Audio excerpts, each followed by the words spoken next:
Salut à tous, ici DGM974 et aujourd'hui on va avoir une petite vidéo qui va se conclure par une petite discussion sur comment battre le futur méta qui va arriver. Alors comme vous le savez déjà avec Arsenal Mysterious 7 et Lord of the Typhoon Galaxy, on va avoir un nouveau metagame qui va se présenter à nous.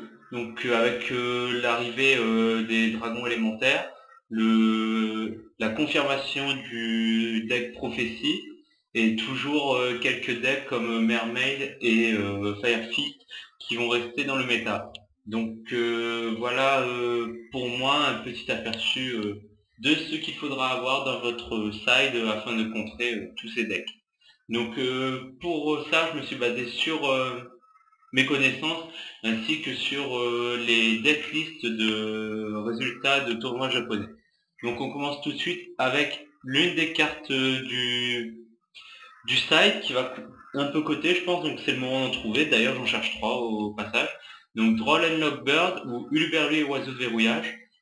Donc c'est un monstre niveau 1 sorti dans Explosion des étoiles. Donc son effet, c'est lorsque votre adversaire ajoute une carte depuis son deck à sa main, excepté durant sa draw phase, vous pouvez envoyer cette carte depuis votre main au cimetière. Pour le reste du tour, aucun joueur ne peut ajouter de carte depuis son deck à sa main. Et piocher est considéré aussi comme ajouter une carte à sa main. Donc ça bloque complètement prophétie. Donc il peut plus ajouter de carte à sa main. Ça bloque dragon élémentaire, vu que chaque fois que les dragons sont bannis, on peut ajouter des cartes à sa main. Ça bloque Mermaid qui va tuto. Ça bloque aussi, pourquoi pas, Monde Ténébreux à chaque fois qu'il va piocher, etc. Ça bloque Exodia, enfin, ça bloque plein de decks. Et franchement, contre Prophétie, c'est l'une des meilleures cartes. Donc ensuite, le virus épidémique d'éradication. Donc de la famille des virus, c'est un piège. Donc vous sacrifiez un monstre ténèbres avec 2500 d'attaque ou plus et choisissez magie ou piège. Regardez la main de votre adversaire et toutes les cartes magie et pièges qu'il contrôle et détruisez les cartes désignées, donc c'est-à-dire magie ou piège, jusqu'à la troisième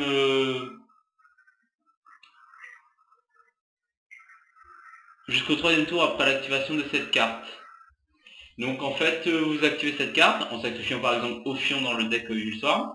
Si vous êtes contre Prophétie, vous choisissez magie. Donc vous regardez toutes les magies qu'il y a sur le terrain, toutes elles qui sont dans sa main. Vous les envoyez au cimetière, vous les détruisez. Et chaque fois qu'il pioche une carte pendant les 3 prochains tours, il vous la montrera et c'est une magie. Hop là, directement au cimetière. Donc excellent contre Prophétie, contre Monde Ténébreux. Ça peut contre Exodia aussi, pourquoi pas. Toujours excellent. Maxé toujours parce que Mermaid sera toujours là, ça on pourra piocher, et Elemental Dragon qui fait que invoquer spécialement, donc toujours utile contre ce deck. Limitation d'invocation, Summon Limit, c'est un piège continu, les joueurs ne peuvent pas faire plus de 2 invocations par tour. Donc ça bloque Dragon élémentaire et ça bloque aussi le deck Mermaid. Mur de fer impérial, Imperial Iron Wall, donc c'est un piège continu aussi, aucun joueur ne peut retirer du jeu des cartes. Donc en fait vous bloquez complètement le jeu Elemental Dragon, enfin en tout cas au niveau des gros dragons qui pourront plus être bannis et être invoqués par la même occasion. Vous bloquez l'effet de prêtresse, vous bloquez l'effet du livre de magie du destin, vous bloquez pas mal de cartes, bloquer Macrocosmos, etc. Et surtout, grâce à ça, par exemple, les decks prophéties pourront continuer à utiliser leur cimetière. Donc vraiment excellent dans le deck... le deck Mermaid. C'est vraiment excellent comme carte. Après, l'inconvénient, c'est que c'est une commune qui est sortie que dans le deck de structure zombie. Donc assez dur à trouver. Illusionniste d'effet, parce qu'on aura toujours la moyen de l'utiliser, je veux dire annuler l'effet d'une prêtresse, ça coûte rien. Annuler l'effet de Dragosta qui va arriver ou de Bigai contre les dragons élémentaires, ça coûte rien, c'est toujours utile. Macrocosmos, vous retirez tout du jeu. Donc pour prophétie, vous empêchez l'alimentation du cimetière en livre de magie et la possibilité d'utiliser leur reborn, le livre de magie de la vie. Ça empêche l'effet de pré-tresse s'il n'y a pas de cible dans le cimetière. Ça empêche les dragons de trop abuser sur leurs effets. Surtout que c'est qu'une fois par tour, donc une fois que vous les avez bannis une fois, c'est pas un problème. Dragon de foot Koakime excellent side quand on joue au dragon élémentaire. Pourquoi? Parce que il empêche l'invocation des monstres, l'invocation spéciale des monstres ténèbres et lumière. Donc au revoir la prêtresse et au revoir surtout Ophion dans le deck Evil Sword. Mind Crush parce que prêtresse se prend Mind Crush, Mégalo se prend Mind Crush. Dans Prophétie, vous pouvez voir les lignes de magie qu'il va chercher. Dans Elemental Dragon, vous voyez le dragon qu'il va chercher, etc. Toujours excellent. Soul Drain toujours pour les cartes actives dans le cimetière. Donc pour les petits dragons et pour le deck Mermaid.